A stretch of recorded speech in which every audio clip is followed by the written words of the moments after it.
Daily Bible reading, Zechariah chapter 14. Lo, a day of the Lord is coming, when your spoil shall be divided in your very midst. For I will gather all the nations to Jerusalem for war. The city shall be captured, the houses plundered, and the women violated, and a part of the city shall go into exile.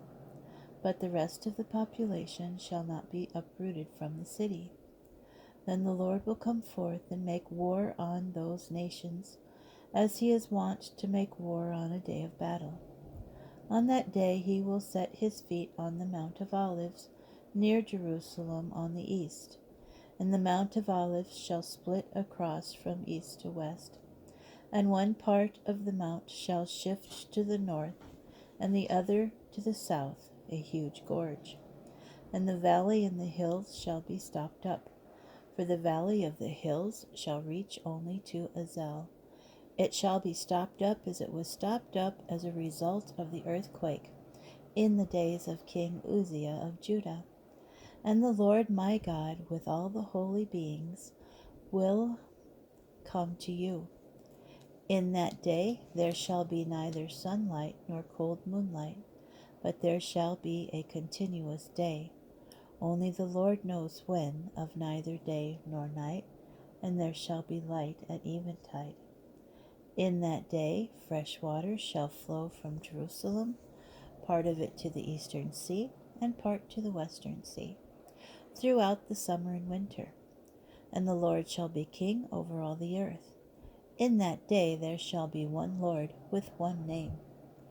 Then the whole country shall become like the Arabah, from Geba to Rimmon, south of Jerusalem.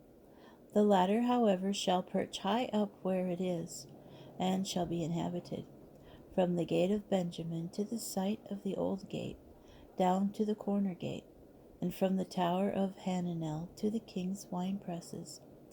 Never again shall destruction be decreed, and Jerusalem shall dwell secure. As for those peoples that warred against Jerusalem, the Lord will smite them with this plague. Their flesh shall rot away while they stand on their feet. Their eyes shall rot away in their sockets, and their tongues shall rot away in their mouths. In that day a great panic from the Lord shall fall upon them, and everyone shall snatch at the hand of another, and everyone shall raise his hand against everyone else's hand. Judah shall join the fighting in Jerusalem, and the wealth of all the nations round about, vast quantities of gold, silver, and clothing shall be gathered in. The same plague shall strike the horses, the mules, the camels, and the donkeys. The plague shall affect all the animals in those camps. All who survive of all those nations that came up against Jerusalem shall make a pilgrimage year by year to bow low to the King, Lord of hosts, and to observe the Feast of Booths. Any of the earth's communities that does not make the pilgrimage to Jerusalem to bow low to the King, Lord of hosts, shall receive no rain. However, if the community of Egypt does not make the pilgrimage, it shall not be visited by the same affliction with which the Lord will strike the other nations that do not come up to observe the Feast of Booths.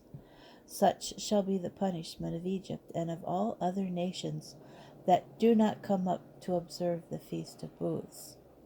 In that day even the bells on the horses shall be inscribed, Holy to the Lord.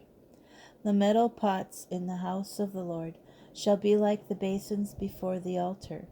Indeed, every metal pot in Jerusalem and in Judah shall be holy to the Lord of hosts. And all those who sacrifice shall come and take of these to boil their sacrificial meat. In that day there shall be no more traitors in the house of the Lord of hosts.